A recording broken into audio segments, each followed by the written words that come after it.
Hey guys, welcome back to another video in this channel. Let me just get myself straight over here. So yeah, today we're going to be talking about something that someone mentioned during the live stream that I promised we were going to be talking about on the first live stream that we did, which was in December. And I did touch on it like a couple of times throughout this month, but I didn't do like a specific video about this. And that's how to choose a project. Like, what's the best way to select a project for yourself, for your 3D career, okay?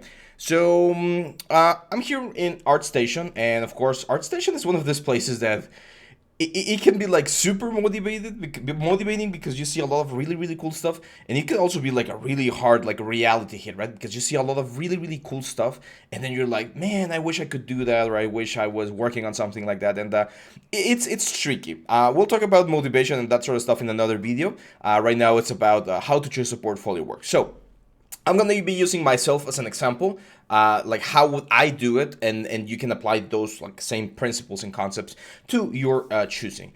First of all, there are, I would say, three types of portfolio work that you can pick, okay? The first one is what I like to call a fun portfolio piece, and that piece is something that you're going to be using to have fun. Like, it's something that you're comfortable with, usually something that you really know how to do, and something that you're going to be able to deliver like really nicely. So in my case, I can go and look, for instance, for like character concept art. So here, I'm going to go here, character design. I'm going to select 2D so that I only get 2D characters.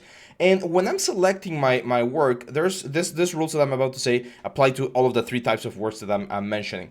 The first thing you need to take into consideration is the artwork should be clear, okay? You want to pick something that's really clear. For instance, this one right here, it's not clear. It's a humanoid, it has a couple of props and stuff, but it's not super clear on a lot of stuff. It's just like an abstract, like impressionist painting, right? So the issue with this sort of concepts is not that you can't do them. The problem is, since they're not super clear, you're gonna have to spend a lot more time figuring out how and why certain things are the way they are. And unless you have like a direct contact with the artist to ask him if he can clarify, it might be a little bit too difficult. So first, I make sure that the concept that I'm selecting is as clear as possible. If you can have something like this, like a front view, that's great. If you have like several views or close-ups, that's even better. Line arts are usually as well really nice as well because you can like really see the details. And an advice that I always give my students: if you see someone that you like this guy right here, go into his page, and you're gonna see more stuff that is similar in the art style and concept. So you might like something on the like the ArtStation page, but if you go in and dig deeper, you might find something that's a little bit better. And this brings me to my second point. The second point, inside the first point, which is the fun section, you need to select whether you want to do a fan art or whether you want to do an original piece.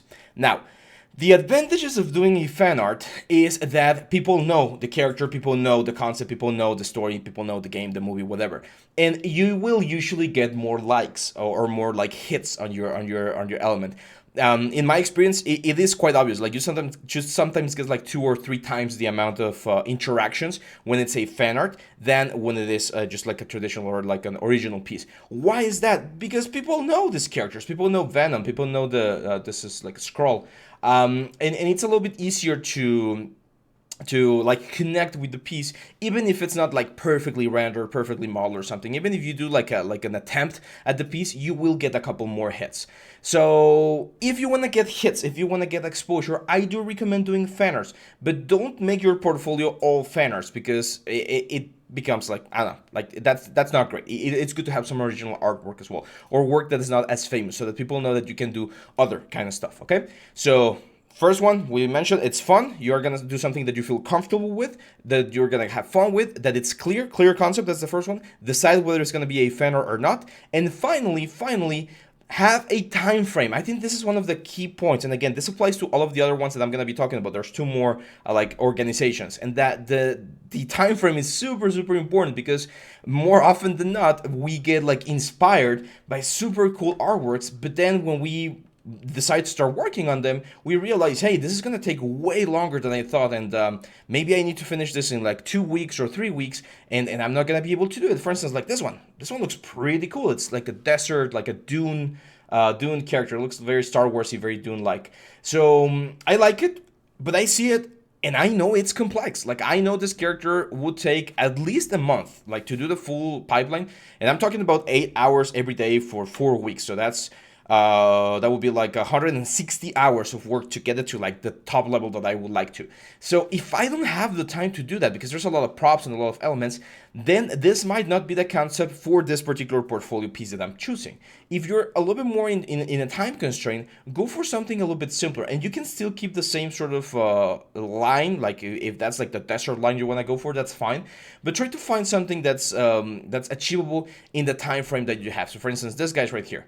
There's sort of like some cultists from like a game of something, like a metal band or something. Yeah, it looks like a metal band. So this might be a little bit closer, right? I know this is not sci-fi anymore. This is more like fantasy. But doing just anatomy, pants, a sword, a belt, that's good. That's good enough. It will look great. I know that I can finish this in like a week or maybe two, and it's gonna give me a nice portfolio piece. So be very mindful about the time frame. That's the first one, the fun projects, right? Like the projects that you're gonna be using for your that you feel comfortable with, that are skills that you already master. The second type of project that I like to like consider for my portfolios are projects that are gonna be specifically for learning. And these ones are like a double-edged sword, because sometimes you will have a project that will make it to your portfolio, and sometimes you won't. Like, you will finish the project, but you won't be super satisfied with it. So it could be a really nice thing, because you can learn skills and create something new, and that's always valuable as an artist, to have a lot of like skill sets and tools under your belt. But it can be tricky. So for instance, let's say I want to do this guys right here. That might mean that I need to learn a little bit of Marvelous Designer, for instance, to do the cloths and all of the folds and stuff, or sculpting cloths in ZBrush or something. So when I start working on them, if at the end of the project I manage to get something that looks okay, but it's not perfect, the plus about that, like, or the good thing about it, the positive side, is that you learn a new tool because you were trying to do something like this. The bad thing is that you might not have a piece that you want to show on your portfolio just yet. So portfolio pieces or project pieces that you choose that are meant to be as a learning process are really, really good, but just be mindful that not all of them are going to end up in your portfolio. And again, the same principle applies when you're doing something that's going to be for learning. Like, you want to pick something that is clear. So for instance, like something like this, not a good idea, because even though the cloth here is very clear, we don't know a lot of the other things, and it might be a little bit difficult to capture this thing inside of a concept. All of this ones right here, perfect, super clear, super defined. It's very easy to tell like how they're working and stuff. So it's a great opportunity to learn something about the whole element. Okay. So that would be the second kind of project. The first kind of project we mentioned again is the fun kind of project. It's a project you pick for your portfolio. It's a project that you pick because you know you can nail it. And the second kind of project is the one that you pick for to learn something new, to learn a new pipeline, to grow as an artist. And the third kind of portfolio, this one's I think very important. This is what I call the industry standard portfolios. So when you're doing anything in the 3D world, there are certain things that you're expected to have and know. And these are the pieces that you, again, need to have in your portfolio just to prove that you know your stuff around things. So in my case, for instance, as a character artist, let me show you my portfolio here, which again, I have not updated in a long, long time. So in my portfolio, I show creatures, I show anatomy, male and female anatomy, I show game assets, and I show cinematic assets. So those are like 6 projects, like 6 complete projects that you can do as a character artist to show that you know your stuff, right? I also have some environment. I have my car. Everyone does a car when you're a model. It's kind of like a rite of passage, an environment. So those are the projects that you know everyone does, and you need to do it yourself. But here comes the tricky part. Let's say we need to do like an environment, right? Like, I'm a modeler. I want to be an environment artist, and I want to pick an environment for my portfolio. One of the biggest mistakes people make when doing an environment is they go too ambitious. They go like, yeah, I'm gonna do this. This is gonna be my my portfolio piece for my environment, like a career. I mean, if you can nail it and if you can do it relatively fast, then props to you, my friend. But this definitely takes a lot of time. So you want to grab, again, something that's clear, something that's easy, usually something that's not a fan art. So for instance, this one right here, the Eternals movie, there's a scene in the Mesopotamia, I think. And there's this like very fancy walls. they already did them, so there's no need for you to do them again because they've been done. And unless you can do them better, which, let's face it, it might be a little bit difficult if you're still a student. It's not really worth it to do it, right? So you want to grab something that has like the modularity or the things that you would expect to find in a game or in a movie, so that the people that see your portfolio can easily pinpoint that you know how to do stuff. So for instance, this one's a perfect example of a really clean project. It has excellent light, like we know where the light is coming from.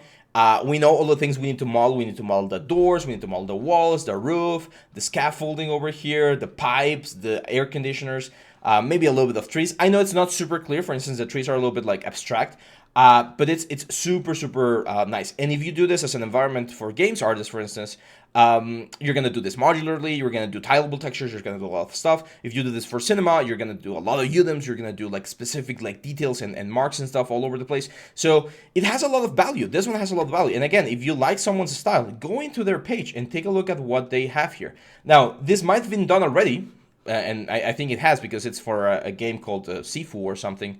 But the thing is, I at least don't know this game. I haven't heard about this one. So it's a rather, let's call it, obscure game. So you might not be competing against the fan art. It's not the same thing to do this building as to do, I don't know, like the Empire State Building or something, or the Eiffel Tower. So these are the kind of like elements you want to look for. You want to, I would say, avoid this sort of thing that's really concepty and really like, this is more like a keyframe animation to convey the sense of mood and feelings that you want to have in your game, on your illustration. Doing something like this for a piece, it is tricky. It's not impossible, but it is tricky. So my personal advice is try to keep it simple. You want to keep it simple, and you want to do things that are manageable. We talked about this on the first video on this year, so go back to the channel and check, because I talked about a method called the SMART method. And in that video, I mentioned the 5 things that you need to take into consideration whenever you're doing anything. And this, of course, applies to portfolio pieces. So let's go back here.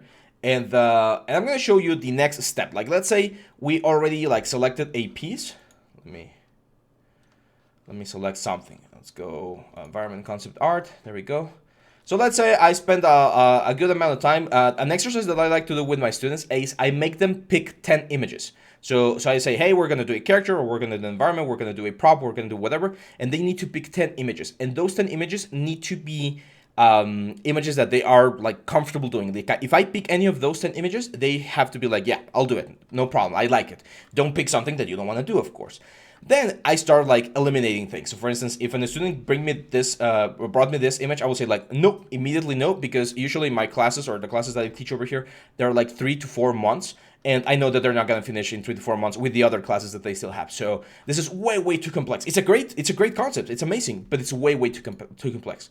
Let's see if he has anything like a little bit easier. I really like this guy's style. This one looks amazing. Okay, this is a perfect example of something that's challenging but doable. Okay, so I'm gonna take this one. Let's copy the image and let's go into Photoshop. That's the thumbnail that I'm gonna be using. I didn't want to take a picture of myself now, so I'm using some stock image for the thumbnail. So there we go. This is the image that we have. And the exercise that you're gonna do, I always recommend you guys do this, is create a list over here of all the things that you're gonna have to model, texture, and like modify to create this piece. So of course I'm gonna ignore the character. We're not gonna be doing characters. So I'm gonna start. And we have column. We have 1 column. We can repeat it a couple of times. We can have like 2 columns. Let me. Oop. Why is the spacing so wrong? Give me just 1 second. Let's do like 24. So we have a column, we have a damaged column. That's really weird that the spacing is so wrong. I'm gonna do double enter. We have the mermaid statue, which is amazing, really cool. Like I like this concept because I know that if I do it, I would have a lot of fun, because there's a lot of like fun stuff to model, like the columns, the mermaid, the statue. We need to do, of course, the fountain. We need to do the water plants. We need to do the trims. There's two types of trims. You can see this one right here, and then this one right here.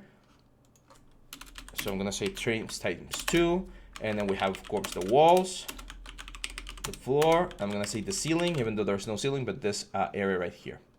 So yeah, that's it. So as you can see, it's not a lot of elements, but if I do this right, like if I manage to model and prepare everything nicely, it's gonna look really, really nice. Yes, it's a little bit of abstract. You can see that's a little bit abstract here, but you can see that all of these lines, I would think due to the overgrown nature of things, there are vines. So I'm gonna write this as vines. We do have grass, and we do have, of course, the water, right? So that's all of the elements that I need to do. And here you can go into like organization mode and create like a little Excel like time frame. I've been using LibreOffice, which is free, by the way. So a very, very easy way to do this is you're gonna divide the different steps, right? So in my case, we have modeling. Let's say UVing, or UVs. Right? And they have textures. And let's call this render. Okay? And then you're gonna copy all of the elements that we have here over here. So mermaid, floor, column, damage column, and you can keep track of like how far you are in the process, right? So for instance, normally when I do this, I don't do this as often nowadays, but I used to do it especially when we have like a big team and there's a lot of people working on something. Orange means that you are working on it, but you're like not even close to finishing it. And then yellow means that you are quite close to finishing, like 80%. And of course, when you do green, that means that you're done and you start with the next phase. So at the end of the day, when everything is finished, you're gonna have something like this, and you know that the project is done. Again, you need to have a time frame. So for instance, something like this, I would say I need to do this in 2 weeks. So in 2 weeks, I need to model, texture, and create all of the different assets. I need to assemble this either in Unity or Unreal or even Maya. Like I need to decide where this thing is gonna go. Is it gonna be for games? Is it gonna be for what's the word? Is it gonna be for cinematics or like a commercial? And based on what I decide, well, I'll just start building it. At the end of the day, and this is super important, I also used to forget about this a lot, you need to take the name of the artist. Do not forget to credit the artist. There's a little bit of a... It's kind of like a gray area where people, like they've asked me, should I just take a concept and do it? Like, is that like copyright issues or something? Usually, unless it's like a very famous artist with like a very famous concept, you're not gonna get into too much of a problem. However, it's always like a good gesture to tell the artist or to ask the artist for permission. Most of the times you're not even gonna get an answer because they, especially if they're like really famous, they're so busy that they don't really care about that. But one thing that I tell my students to do after they're done with their work is ask the artist, if like send the artist, don't, this is one of those like tricky, again, gray areas. Don't ask for permission. So just send the artist the artwork and say, hey, I was inspired by your artwork and I did this 3D piece. Most of the times, like I would say 98% of the times, the artists are like, oh my God, that's super cool. That looks really nice. Congratulations. And then once the conversation starts, you can say, hey, can I have this in my portfolio? Is it okay if I add it in my portfolio? And then they're probably going to be like, yeah, that's fine. If you get a shout out in Twitter or in Instagram, that's great because your name gets out there. So again, most of the times, like people like get it like clear, like a thumbs up. Like I can tell you, like for instance, on my portfolio, this is original, this is original, this is from a concept artist. I think I did add the name here. Yeah, so this was by Eddie Mendoza, and it's not even there anymore. So that's why this becomes like so like gray, because sometimes like the artworks disappear. This was by a very famous artist, Eitan Sana. And I did send him a message, and he was like, oh, that looks very cool. Congratulations, this one right here. So this was one of my portfolio pieces. And yeah, I used this reference piece, and then this was my artwork. So as close as possible, right? Which that's another thing. You, of course, whenever you're doing this portfolio things, you need to get it as close as possible. So that's why in my particular case, I would say about half of the things here are based on a concept, and the other half are based on my own personal artwork. So this one right here, this is actually based on a concept, but I like changed it quite a bit. You can see that the proportions, this was by Alex Consteth. The proportions of this giant are really, really like change. Where are they? Here they are. this one. This is the one that I use as a like a vase, but I didn't keep it as a stylized. I wanted to give it more of a realistic look. So it's like based on this one, but not exactly that one. So yeah, just send the artist a message. Sometimes you'll get a message, sometimes you won't get a message. The worst thing that could happen, like the worst thing that could happen, is for the artist to tell you, I don't want you to share that. And in that case, well, it sucks. You can try and share it if you want, but you might get into some trouble. I don't think you're gonna get into legal trouble, but you might get like a bad like spot on your reputation because he could talk bad about you, and that's not cool. But yeah, like if that's the worst that could happen, no worries. At least you practiced, you did it work, you finished it.